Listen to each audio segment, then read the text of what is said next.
Assalamualaikum warahmatullahi wabarakatuh. Alhamdulillahirrabbilalamin. Wassalatu wassalamu ala sayyidina Muhammadin wa ala alihi wa ashabihi ajma'in. Asyhadu an la ilaha illallah wa asyhadu anna Muhammadan abduhu wa rasuluh la nabiyya ba'dah. Selamat datang mahasiswa kelas semantik Al-Quran semester genap jurusan Ilmu Al-Quran dan Tafsir Fakultas Ulum dan Pemikiran Islam Universitas Negeri Yogyakarta dalam video materi kuliah berikutnya. Pertemuan ke 10 atau 11 ya. Pertemuan ke 11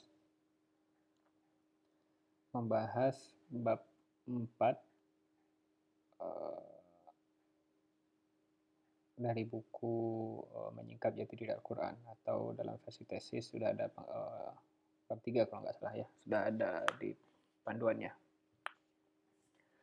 Pada bab ini kita akan membahas tentang bagaimana Al-Quran pertama kali ternyata dalam memperkenalkan dirinya itu adalah pertama kali dalam hubungannya dengan syair jahiliyah. Sedikit pengantar lagi bahwa pendekatan atau metode yang digunakan dalam buku ini adalah tertib nuzuli.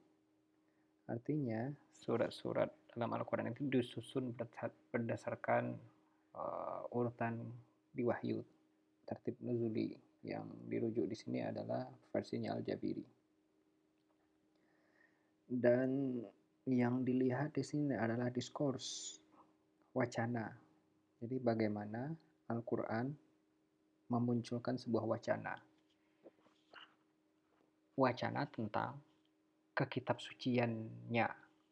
Wacana tentang kekitabsucian Al-Quran itu sendiri. Yang untuk mengungkap itu, studi ini masuk ke terminologi Asmaul Quran. Al-Quran, Al-Kitab, Al-Dzikru, Al-Furqan, dan Al-Quran, Al-Kitab, Al-Dzikru, dan Al-Furqan. Jadi setelah dijelaskan sebelumnya bahwa 4 kata itu saya cari di mana saja disebutkan di mushaf di seluruhnya dari Al-Fatihah sampai An-Nas. Setelah itu dipilah mana yang merujuk kepada Al-Quran, kepada materinya Al-Quran. Dan setelah itu disusun secara tertib nuzuli, dan penyusunannya itu dicampur. Tidak Alkitab satu kelompok, Al-Dzikru satu kelompok, Al-Quran satu kelompok, Al-Furqan satu kelompok, enggak, tapi keempat-empatnya dipadukan menjadi satu urutan yang tercampur. Dari situ kita akan melihat bagaimana dinamika penggunaan Al-Quran terhadap kata Al-Dzikru, Al-Quran, Al-Furqan, dan Al-Kitab. Jadi yang dilihat dalam buku ini adalah bagaimana kira-kira Al-Quran menciptakan sebuah ide, Al-Quran menciptakan sebuah pengetahuan di masyarakatnya tentang dirinya.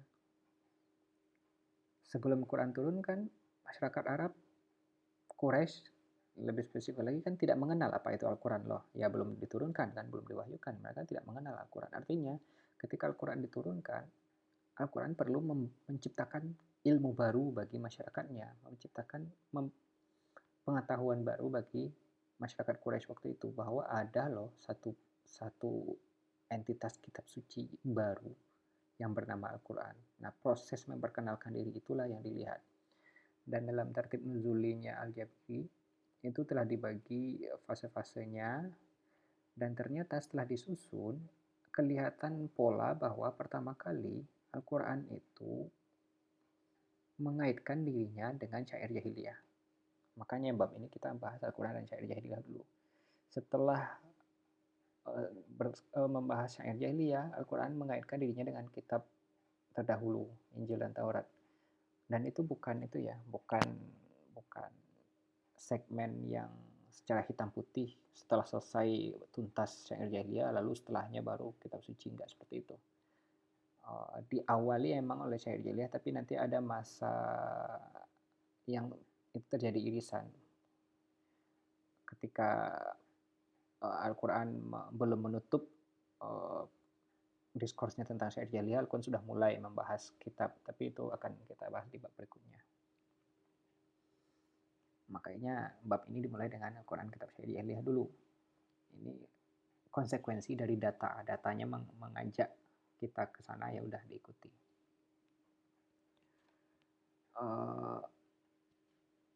Dalam buku ini disebutkan di awal bahwa Muslim generasi belakangan seperti kita akan dengan mudah mengidentifikasi kitab suci yang dibawa oleh Nabi Muhammad sebagai Al-Quran.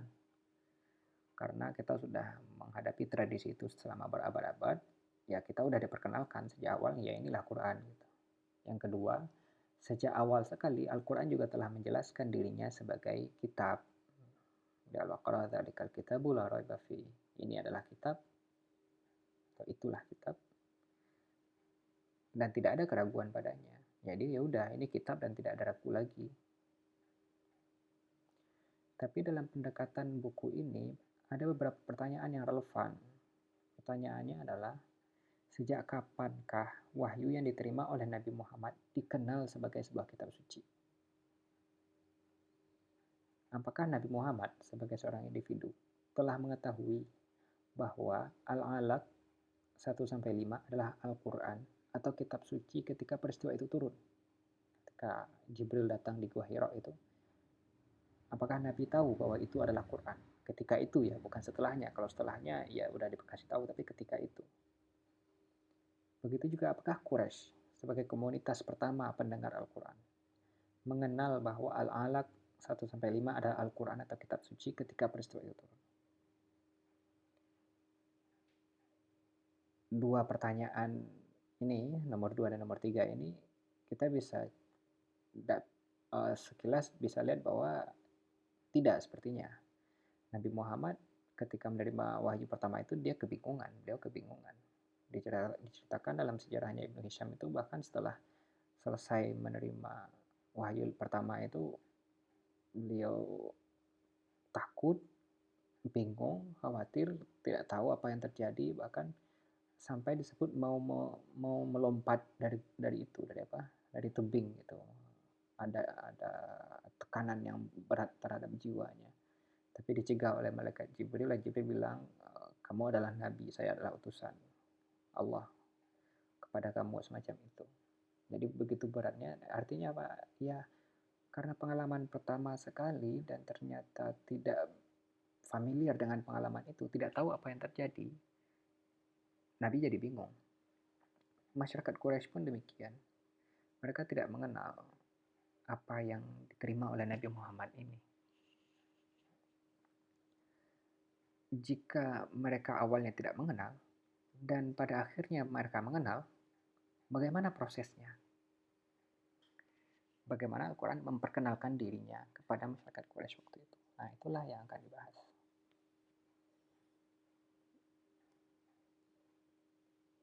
Satu pertanyaan penting, pernyataan penting. Identifikasi atas surat Al-Alaq itu datang belakangan. Maksudnya, Al-Alaq itu diwahyukan begitu saja tanpa dikasih tahu ini adalah Quran, tidak ada. Iqra bismi rabbikal ladzi khalaq, khalaqal insana min 'alaq, dan seterusnya. Itu tidak menyebut, tidak ada di situ kata Al-Qur'an, Al-Dzikru, Al-Kitab, dan Al-Furqan. Itu eksplisitnya seperti itu. Bahkan idenya pun tidak disampaikan bahwa ini adalah Quran, ini adalah kitab suci, tidak ada, tapi disampaikan saja materi dari wahyunya. Tanpa diidentifikasi dulu ini adalah wahyu, ini adalah Quran, tidak ada penekanan itu. Penjelasan tentang itu bahwa Al-Alaq itu adalah Quran itu baru datang belakangan. Itu datang di surat Ad-Dukhan misalnya.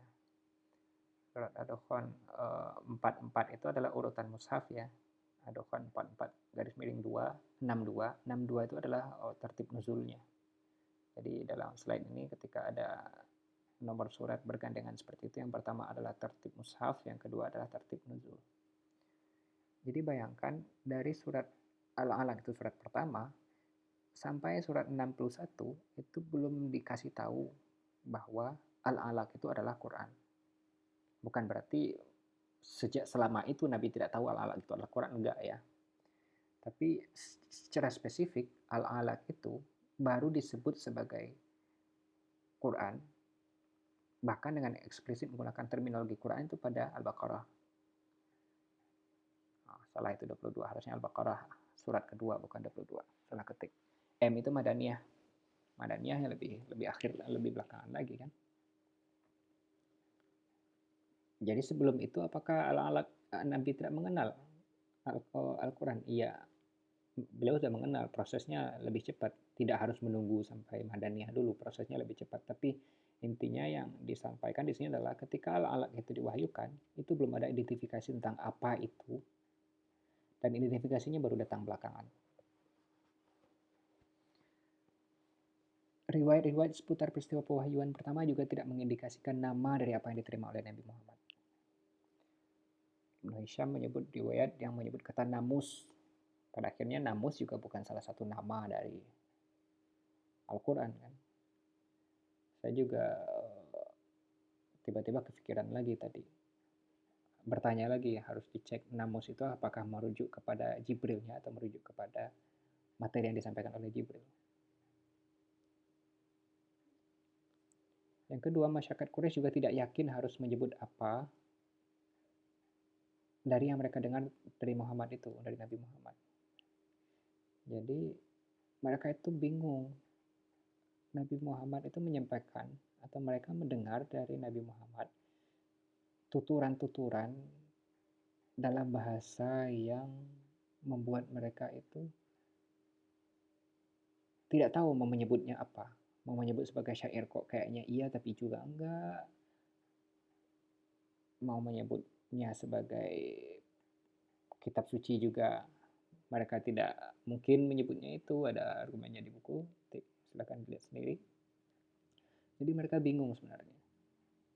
Tapi karena faktor-faktor tertentu ya yang muncul adalah tuduhan-tuduhan itu kan Nabi sebagai orang gila, Nabi sebagai penyair, sebagai tukang sihir, sebagai kahin.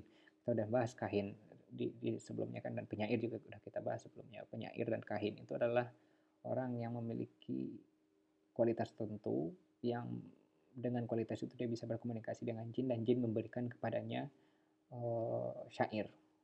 Dan Nabi Muhammad mereka pahami sebagai itu. Tapi tidak yakin juga. Mereka bingung. Tapi yang paling dekat ya itu, ya udah disebut aja seperti itu. Tuduhan-tuduhan. Itu muncul gara-gara itu. Nah, itu tahap awal bahwa alat-alat itu ternyata tidak diberi identifikasi. Terus ketika udah disusun, kata Adzikr Al-Quran Al-Furqan itu di fase-fase awal ada banyak, tapi ini 4 ayat kunci yang berkaitan dengan syair jahiliyah ya. Ada banyak, di awal-awal tidak begitu banyak. Yang banyak itu di fase ketiga kalau nggak salah. Sayangnya saya lupa membawa itunya ke sini, membuat notebook ketika saya menyusun-nyusunnya. Jadi itu kan kelihatan sekali. Kalau tidak salah ya fase 1 dan 2 itu tidak begitu banyak, fase 3 itu sangat banyak sekali. Dan ada momen tertentu yang menyebabkan itu banyak. Nanti di bab berikut dibahas itu kalau nggak salah. Ada beberapa di fase pertama ini ketika Al-Quran mengadres, ketika Al-Quran mengaitkan dirinya dengan syair jahiliyah, tapi 4 ini yang menjadi ayat kunci. Mengapa menjadi ayat kunci nanti detail pada berikutnya. At-Takwir, surat ke-81 secara mushaf, dan urutan keempat secara nuzul, Ar-Rahman ke-55 mushaf, 21 secara nuzul, surat Jin 72 secara mushaf, 40, dan Yasin surat urutan ke-36 dan 41. Pertama kita masuk ke At-Takwir dulu. In huwa illa dzikrun lil alamin. Ini disampaikan di ayat ke-27. Dan kita lihat beberapa kata yang ditandai merah di sini ya. Innahu laqaulu rasulin karim. Di situ ada qaul dan rasul. Dan rasul itu adalah rasul yang karim. Ternyata rasul yang karim itu adalah dzi quwwatin 'inda dzil arsy. Makin dzi quwwah di sisi dzil arsy makin. Terus orang yang mendapatkan kaulu itu adalah yang bukan majnun, wa ma sahibukum bimajnun. karena tuduhan Nabi Muhammad salah satu yang dituduh sebagai orang gila dibantah oleh Atakwir wa ma sahibukum bimajnun. Terus di akhir di ayat 7 in huwa illa dzikrun lil alamin. Nah, coba kita ingat kembali bagaimana tradisi orang Arab jahiliyah tentang syair, bahwa mereka meyakini bahwa syair yang klasik, syair yang apa yang primordial syair yang primitif itu adalah syair yang didapatkan dari jin. Jadi manusia dengan kualitas tertentu memiliki kemampuan berkomunikasi dengan jin, dan jin itu memberikan kata-kata kepadanya. Jadi maka di situ artinya apa? Artinya syair itu sebagai sebuah materi didapatkan oleh seorang penyair, seorang manusia dari makhluk lain berupa jin.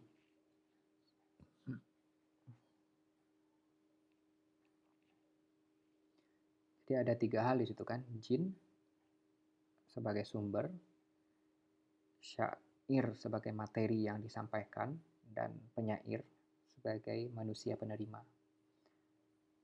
3 itu yang kita bahas sebelumnya tentang syair jahiliyah. Dan di sini Al-Quran ternyata menggunakan pola yang mirip, bahwa Quran itu adalah qaulu rasulin karim, adalah ungkapan qaulu yang berasal dari Rasul Karim, dari utusan yang mulia. Tidak disebutkan jin ya, tapi disebutkan sebagai utusan yang mulia. Tetapi utusan itu adalah dzi quwwatin 'inda dzil arsy makin, adalah utusan yang memiliki posisi yang istimewa di penguasa Arash. Arash ini sebelum menjelang datangnya Islam, Arash itu sudah mulai digunakan oleh orang Arab dalam makna ilahiyah. Sebelumnya ya itu tidak ada makna ilahiyahnya, tapi penggunaan kata ini oleh mereka itu semakin lama semakin tinggi, kata Arash itu sampai memuat makna ilahiyah. Artinya apa? Ayat ini ingin menyampaikan bahwa Rasul Karim itu bukan Rasul yang sembarangan, tapi Rasul yang memiliki posisi dekat kepada penguasa Arash. Jadi perantaranya itu, kalau dalam posisi jahiliyah kan jin, dalam versi Qurannya adalah Rasul Karim, dan Rasul Karim ini adalah Rasul yang memiliki posisi kuat di penguasa Arash. Dan orang yang menerima Muhammad itu wa ma sahibukum bimajnun, bukan orang yang gila. In huwa illa dzikrun lil alamin, sesungguhnya tidaklah ini kecuali zikr bagi alam. Jadi secara pola kan kelihatan kan, ada Rasul, ada hu-nya itu innahu laqaulu rasulun karim, hu itu yaitu zikir, materinya adalah zikir, dan penerimanya adalah sahibukum yang bukan orang gila. Polanya sama. Itu yang pertama. Yang kedua, ya, terminologi yang digunakan di sini adalah zikrun. Dan zikrun itu memiliki 2 makna kan. Zikr itu bisa zikr bil qalb yang dalam arti menghafal seperti hafizah, dan juga zikr bil lisan yang dalam makna tuturan, menyampaikan sesuatu dengan lisan. Saya melihat dalam 2 konteks itu makna zikr bil lisan yang dekat di sini, karena dalam pola ini Al-Quran sedang mengaitkan dirinya dengan syair jahiliyah yang memiliki karakter kelisanan. Nah, berarti dari 2 hal. Hal pertama, cara penerimaan wahyu itu mirip dengan syair jahiliyah. Yang kedua, bentuknya sama-sama oral. Jadi apa? Jadi Al-Quran pertama kali menyebut dirinya itu dengan mengaitkan dirinya dengan syair jahiliyah. Tetapi bukan sekedar mengaitkan saja, tetapi juga sekaligus memisahkan dirinya dari syair jahiliyah. Bukan hanya menjelaskan kemiripannya, tapi juga menjelaskan perbedaannya. Perbedaannya gimana? Perbedaannya adalah kalau syair jahiliyah didapatkan dari jin, jin itu adalah makhluk supernatural yang hidup di lembah Abqar menurut keyakinan masyarakat Arab pra-Islam. Tetapi kalau syair seperti itu, kalau zikr bukan, zikr didapatkan lewat Rasul Karim. Berbeda, ya berbeda. Terus kalau syair jahiliyah itu materinya disebut sebagai syair, yang ini materinya disebut sebagai zikr, berbeda. Jadi di samping mengaitkan, menautkan dirinya, tapi juga memisahkan, membedakan. Itu strategi yang digunakan oleh Al-Quran pertama kali. Ini adalah pertama kali, jadi dari urutan 1 sampai 6 itu, dari urutan surat pertama sampai urutan surat ke-26, Al-Quran belum memperkenalkan tentang dirinya. Al-Quran baru memperkenalkan tentang dirinya di surat ke-27. Surat 1 sampai 26 itu Al-Quran lebih fokus memperkenalkan tentang ketuhanan, kenabian, dan hari akhir. Itu perkenalan pertama, itu pengenalan pertama Al-Quran tentang dirinya sebagai zikr, dengan pola mengaitkan dirinya dengan syariat jahiliyah sekaligus memisahkan. Dari surat ke-27 secara tertib, surat ke-7, bukan 27 ya, surat ke-4, 1 sampai 4, 1 sampai 3 itu belum disebutkan nama Al-Quran by name sebagai zikr, baru di urutan keempat. Tapi dari urutan keempat sampai belakangan itu sedikit melompat, baru di urutan surat ke-21 Al-Quran menamai dirinya lagi, dan kali ini menggunakan kata Al-Quran. Jadi Al-Quran pertama kali memperkenalkan dirinya dengan kata zikr, sekarang perkenalkan dirinya dengan kata Quran, yang disampaikan lewat surat Ar-Rahman. Ar-Rahman allama Al-Quran. Tapi untuk membaca ini kita perlu mengaitkan dengan dua surat sebelumnya, Al-Ikhlas dan Al-Fatihah. Mengapa? Karena di sini digunakan kata Ar-Rahman allama Al-Quran. Apa itu Rahman? Ar-Rahman itu disebutkan pertama kali oleh Al-Quran di surat sebelumnya, yaitu surat 20 secara tertib nuzuli, yaitu Al-Fatihah. Bismillahirrahmanirrahim. Ternyata Ar-Rahman itu adalah sifatnya Allah. Maka Ar-Rahman allama Al-Quran itu artinya adalah Allah yang mengajarkan Quran. Allah itu Allah yang mana? Masyarakat Arab jahiliyah kan juga sudah mengenal Allah. Tapi ini Allah yang berbeda, Allah yang monoteis. Qul huwallahu ahad. Masyarakat Arab jahiliyah mengenal Allah dalam konsep politeisme, dan Al-Quran memperkenalkan Allah dalam dimensi baru. Ini kita merecall lagi apa yang disampaikan oleh Syekh itu dari sejak awal-awal sekali. Dan ketika Al-Ikhlas ini adalah surat yang secara tegas, yang pertama kali secara tegas mengaitkan Allah dengan monoteisme, dengan ahad. Sebelumnya telah disebutkan ahad Allah beberapa kali, tapi belum ditegaskan keahadannya. Baru di penegasan itu datang lewat Al-Ikhlas. Nah, ketika itu di surat 19 ya, di surat ke-20 Allah itu dikasih sifat Ar-Rahman, dan di surat 21 Rahman itu disebut sebagai zat yang mengajarkan Quran. Nah, kita ingat kembali di Az-Zikr. Az-Zikr itu dia adalah qaulu Rasulin Karim yang memiliki posisi kuat di posisi istimewa di penguasa Arash. Penguasa Arash ini siapa? Penguasa Arash ini Allah, Allah yang ahad. Allah yang ahad itu siapa? Allah adalah Allah yang Rahman. Dan Allah yang Rahmanlah yang mengajarkan Quran kepada Muhammad. Jika sebelumnya itu qaulu Rasulin Karim, Al-Quran menyebut perantara yang mengantarkan zikr kepada Muhammad, di sini Al-Quran menyebut penguasanya sendiri. Bukan lagi perantaranya, tetapi utusan siapa? Kan Rasul itu utusan. Sekarang yang mengutus siapa? Yang mengutus adalah Ar-Rahman. Dan di sini disebutkan Ar-Rahman allama Al-Quran. Artinya apa? Artinya jika syair jahiliyah itu adalah pesan yang didapatkan oleh jin, bukan dari Tuhan mereka, bukan dari Tuhannya masyarakat Arab. Masyarakat Arab kan mengenal Tuhan Lata, Uzza, Manah, dan seterusnya. Tapi ternyata wahyu yang mereka terima itu dari jin. Dua sosok yang berbeda kan. Jin itu dimensi lain, Lata, Uzza itu dimensi yang lain pula. Ternyata Al-Quran memperkenalkan dirinya di sini datang dari Rahman, dari Allah, dari Tuhannya. Nah, di sini Al-Quran diperkenalkan sebagai sesuatu yang memiliki otentisitas lebih tinggi daripada syair. Mengapa? Karena dia didapatkan karena Al-Quran itu diajarkan langsung oleh Rahman.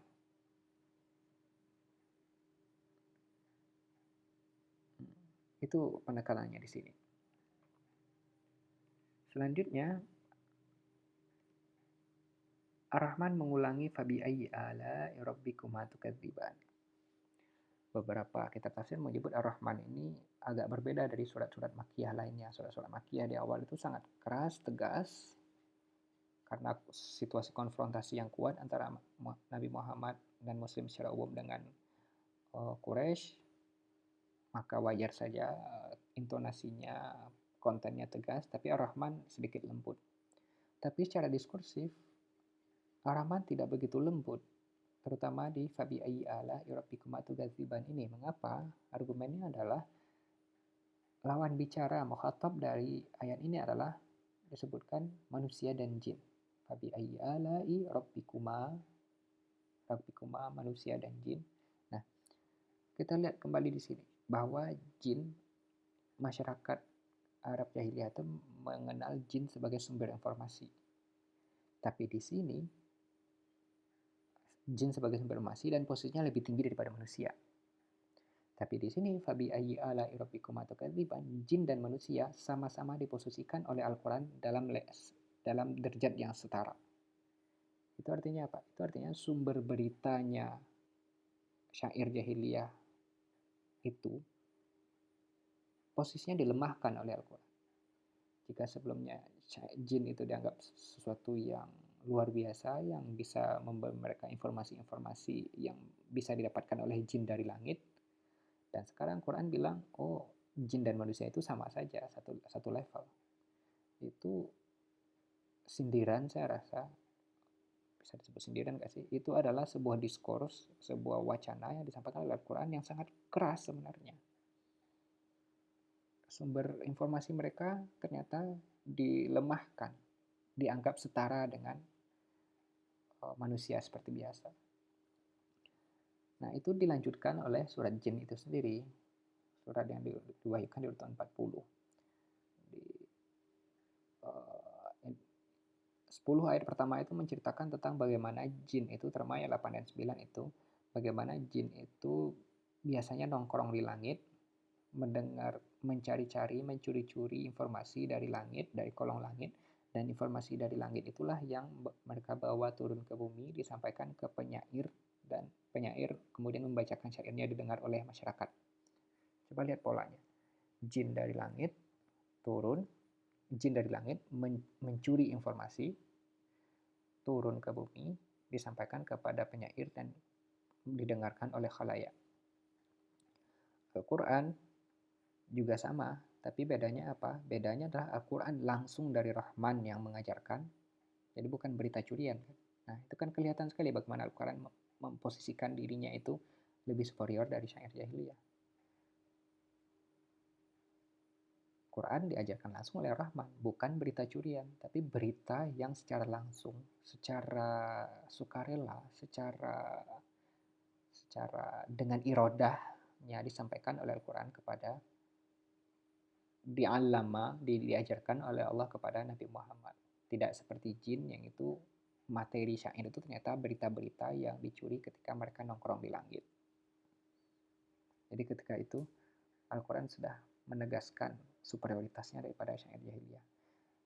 Dan kemudian ditutup dengan Yasin.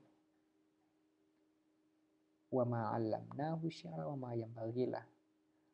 Ar-Rahman 'allamal Qur'an. Jadi Ar-Rahman mengajarkan Nabi Muhammad Quran, tetapi wa ma 'allamnahu syi'ra. Tapi kita tidak mengajarkannya syair.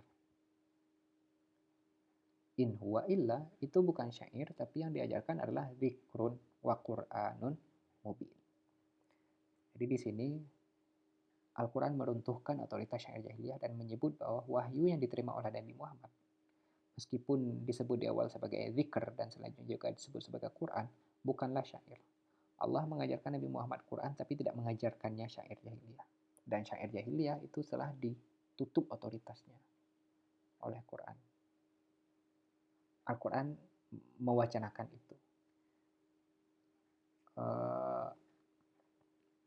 Dari surat Ar-Rahman urutan ke-21 sampai surat Jin urutan 40 ini ada penyebutan-penyebutan Asmaul Quran yang lain. Tapi penyebutan-penyebutan itu adalah kalau dalam ibarat plot atau ibarat narasi dalam sebuah film itu memperlihatkan konfliknya sedang naik, sedang menanjak, bahwa pertentangan antara masyarakat Quraisy dengan Nabi itu semakin kuat, semakin intens ketika datang tuduhan, Quran membalas, datang lagi itu Quran membalas dengan asmaul Qurannya, semakin menguat dan dikunci klimaksnya ada di surat Jin dan Yasin ini. Detailnya di antara Ar-Rahman sampai Jin ini ada di buku, silahkan dilihat kembali. Jadi begitu prosesnya ya. Pertama dari at-takwir, pertama kali Al-Quran perkenalkan dirinya, mengaitkannya dengan syair jahiliyah, tapi juga menjelaskan perbedaannya, dan menggunakan terminologi yang tidak sangat spesifik. Terminologi yang digunakan adalah dzikr, yang sedikit abu. Abu dalam arti apa? Abu dalam arti, oh ini juga tuturan oral loh, sebagaimana syair tuturan oral, dzikr juga tuturan oral. Pola pewahyuan syair seperti itu, dzikir pola pewahyuannya seperti ini. Tapi meskipun berbeda, bedanya apa? Bukan dari jin, tapi dari Rasul Karim yang posisinya istimewa di Dzul Arsy. Dzul Arsy itu dijelaskan di surat Ar-Rahman, itu adalah Allahu Ahad. Di surat Al-Ikhlas Allahu Ahad.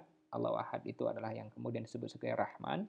Dan Rahmanlah, nah di sini Al-Quran meningkatkan otoritasnya ke atas bahwa Al-Quran itu diajarkan oleh Rahman. Ketika Al-Quran menegaskan dirinya diajarkan oleh Rahman, sumber informasi syair jahiliyah itu diturunkan, didegradasi oleh Al-Quran dengan cara memposisikan jin dan manusia sama-sama sebagai mukhatab yang setingkat. Jadi masyarakat syair jahiliyah yang sudah sangat akrab dengan situasi ini tentu saja akan tercengang dengan hal itu. Kita sekarang tentu tidak akan mendapatkan efek yang sama karena kita bukan pengguna bahasa, bukan pengguna kultur yang sama, tapi masyarakat yang hidup dalam kultur waktu itu ini akan merasakan diskursnya begitu kuat ini, bagaimana Al-Quran menjatuhkan legitimasi syair jahiliyah dengan cara memposisikan jin dan manusia sebagai mukhatab yang setingkat. Mungkin itu pembahasannya. Oh ya, ada pertanyaan dari siapa? Mbak Berlian, terkait pengajaran Al-Quran. Ketika Nabi Muhammad diargumenkan di sini tidak mengenal apa yang beliau terima itu sebagai Quran sejak awal, lalu bagaimana beliau mengajarkannya kepada masyarakat, kepada sahabatnya, apakah sebagai Quran atau tidak? Dan itu dikaitkan dengan penulisan wahyu. Bagaimana wahyu ditulis waktu itu? Problemnya adalah, pertama, kita sudah sangat terbiasa dengan penamaan materi ini sebagai Quran. Bahwa ini tidak memiliki nama sejak awal, itu bukan berarti ini tidak bisa diajarkan. Pertama itu. Yang kedua, kalau dikaitkan dengan penulisan wahyu, problemnya adalah riwayat tentang sejarah penulisan wahyu itu tidak banyak. Saya diskusi dengan Pak Jalil tentang hal ini. Dan proses penulisan wahyu di awal itu biasanya dikaitkan dengan masuk Islamnya Umar, atau penulis wahyu yang kemudian ternyata murtad. Masuk Islamnya Umar itu dikaitkan tidak jelas itunya ya, tahun pastinya, tapi ada yang mengaitkannya dengan hijrah ke Habasyah, yaitu artinya kira-kira di tahun kelima kenabian. Nah, tahun kelima kenabian berarti itu sudah cukup advance ya, sudah cukup lama ya, sudah cukup. Kalau dilihat baca bukunya ke belakang itu Al-Quran butuh 7 tahun untuk memperkenalkan dirinya sampai dikenal, sampai diterima oleh masyarakat jahiliyah. Jadi sudah 5 tahun berjalan, itu 5 tahun dari 7 tahun total, itu kan sudah cukup panjang. Artinya apa? Artinya yang ingin saya sampaikan di sini adalah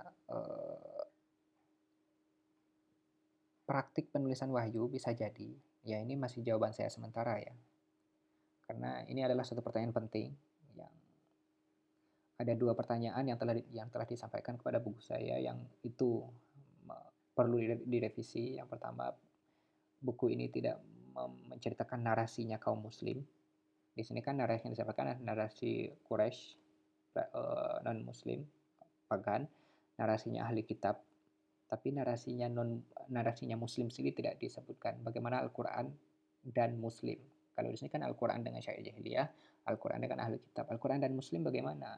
Di awal-awal itu tidak diceritakan. Itu sama sekali missing di sini, dan saya waktu ditanyakan ini, oh iya, ini perlu didalami lebih lanjut. Yang pertama itu. Yang kedua adalah ada juga komunitas namanya itu ahli dzikri. Jadi tidak hanya ummi dan ahli kitab, tapi juga ada nama komunitas namanya ahli dzikri. Ahli dzikri itu siapa dan bagaimana posisinya terhadap Al-Quran menggunakan kata dzikir, itu juga belum saya bahas. Dan ketiga, pertanyaan yang perlu saya ingat juga untuk revisi, bagaimana proses ini dengan peristiwa penulisan wahyu.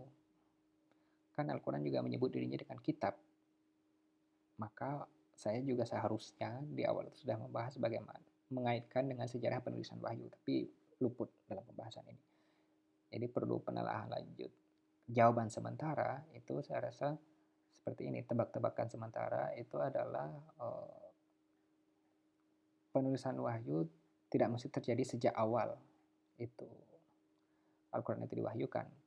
Itu terjadi sedikit lebih belakangan ketika situasinya sudah cukup kalem. Kalau di awal-awal itu kan situasinya sangat intens, sangat keras. Kalau sudah sedikit kalem, saya rasa penulisan wahyu bisa lebih jelas. Dan sayangnya emang kita tidak ada data yang cukup ya, riwayat menjelaskan tentang ini sedikit sekali, jadi ini hanya spekulasi saja, hingga level ini masih sifatnya spekulatif. Penulisan wahyu datang lebih belakangan. Pertama itu, yang kedua seperti disebutkan tadi, bukan berarti ketika ini belum dikenal dengan nama yang fix, apakah ini Quran, wahyu, atau Alkitab, atau Al-Furqan, atau Al-Dzikru dengan bentuk yang fix, bukan berarti sejak awal dia tidak bisa diajarkan. Bisa jadi ini telah dikenal sebagai suatu hal yang mirip tapi berbeda dengan syair Injil ya. Toh dari awal syair juga dilestarikan oleh Quraisy pra-Islam kan. Nah, kultur melestarikan syair itu bisa jadi mempengaruhi Nabi Muhammad untuk melestarikannya dalam bentuk penulisan juga. Apalagi kemudian itu mewujud menjadi wahyu yang memang kemudian diperintahkan untuk dituliskan. Nabi juga bilang kan, silakan ditulis apa yang dari Quran, dan selain Quran jangan ditulis. Berarti beliau telah mendapatkan perintah untuk menuliskan itu. Tapi kita tidak tahu sejak kapan wahyu itu ditulis pertama kali, kita tidak mendapatkan riwayatnya itu. Mungkin itu saja penjelasan kali ini, mudah-mudahan bisa dipahami, mudah-mudahan bisa menjadi basis untuk memahami bab berikutnya. Kalau ada pertanyaan silahkan disampaikan dan akan dijawab di materi berikutnya. Ditutup dengan alhamdulillah. Assalamualaikum warahmatullahi wabarakatuh.